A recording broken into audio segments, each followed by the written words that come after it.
Welcome to Folktale Flame. Here, we share real-life stories that teach meaningful lessons. My best friend set me up, just to steal my husband. My name is Lisa, and this is the story of how my best friend Grace destroyed my home, my peace, and almost destroyed me. But it's also the story of how I found healing, strength, and true love. I met Grace during my first year in college. She was everything I thought a best friend should be. She was smart, very smart, always the top in class. She was also very beautiful, tall, fair-skinned, with long curly hair and eyes that sparkled when she smiled.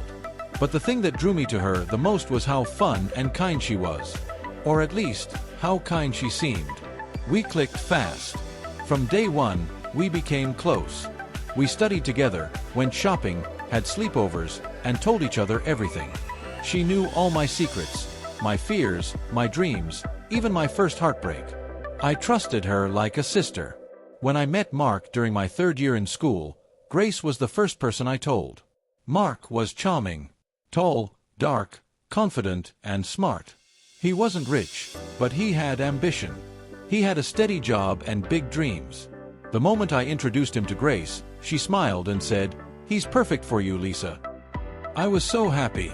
A year later, Mark and I got married. We had a small but beautiful wedding. And guess who helped plan everything? Grace. She picked my dress, helped me select the venue, and even made the guest list. She stood beside me as my maid of honor and cried while I said my vows. I thought I had it all, a loving husband and a loyal best friend. Life felt perfect. But life has a way of testing what you believe is strong. 2 years into our marriage, things began to change. Mark and I started having small problems. Nothing too serious at first, just little arguments. He started coming home late because of work. Sometimes, he wouldn't talk much. We would eat in silence. And we started sleeping without saying, "I love you." I didn't want our marriage to fail. So I turned to Grace, like I always did. I remember the day clearly. I was crying on her couch. She handed me a tissue and said, "Maybe you just need a little break." I looked at her, confused. What kind of break? She smiled and said, "Go on a date. Just for fun." What? I gasped. "I'm married, Grace." She laughed. "Not serious. Just talk to someone. Loosen up a little. You're too tense. You need to feel special again." I shook my head. "No, I can't do that. I love Mark." She shrugged. "I know. But just meet someone. No strings attached. I know a guy, Jake. He's my cousin's friend. Handsome and fun. Just talk. That's all." I said no. But she kept bringing it up. Again and again. "You're not cheating," she said one day. "You're just having a friendly lunch. It won't hurt anybody." Finally, after much pressure, I agreed. I didn't plan to do anything wrong. I just wanted to get out of my head. Jake and I met at a small cafe. He was polite and kind, but I didn't feel anything. We talked about work, life, and goals. I told him I was married, and he respected that. After lunch, I told Grace I wasn't interested. She smiled and said, "Okay, just checking." I thought that was the end of it. But it was only the beginning. Strange things started happening. Mark became cold. He stopped talking to me completely. He avoided eye contact. He smiled at his phone a lot and started locking it. We stopped eating dinner together. We stopped laughing. We stopped being. My heart felt heavy all the time. One night, while he was in the shower, I did something I never thought I would do. I checked his phone. What I saw crushed me. There were messages from Grace. Not just friendly messages. They were calling each other sweet names, babe, darling, my love. They joked about me. "She's so boring," Grace wrote in one message. Mark replied, "She doesn't even try anymore." "She doesn't know how to have fun like I do," Grace said. Tears ran down my face. I scrolled through more messages, photos, flirty emojis, even plans to meet at hotels. They had been doing this behind my back.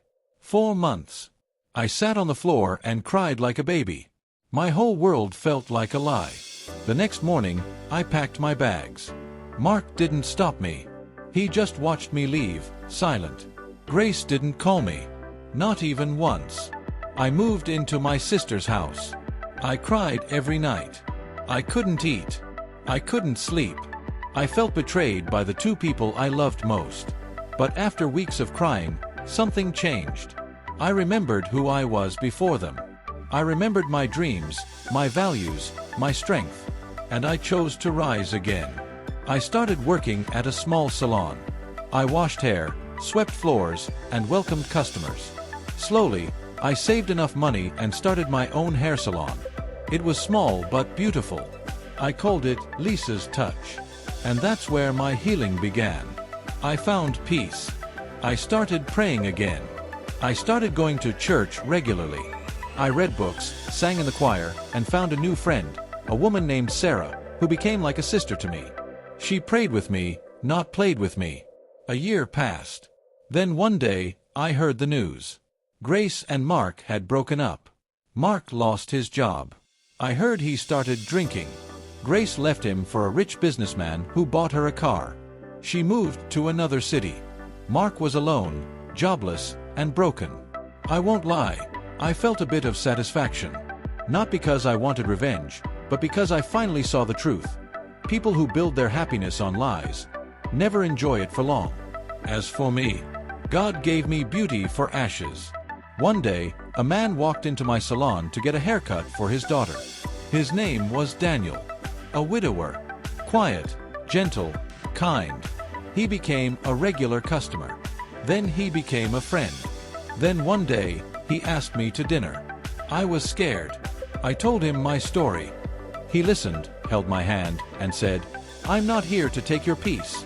I just want to share it." Today, Daniel is my husband. He prays with me every morning. He kisses me before work. He calls me beautiful every day. And he thanks God for me. I look back now, and I understand. Sometimes, the people who smile with you are the ones digging a hole behind you. Not all smiles are pure. Not all friendships are true.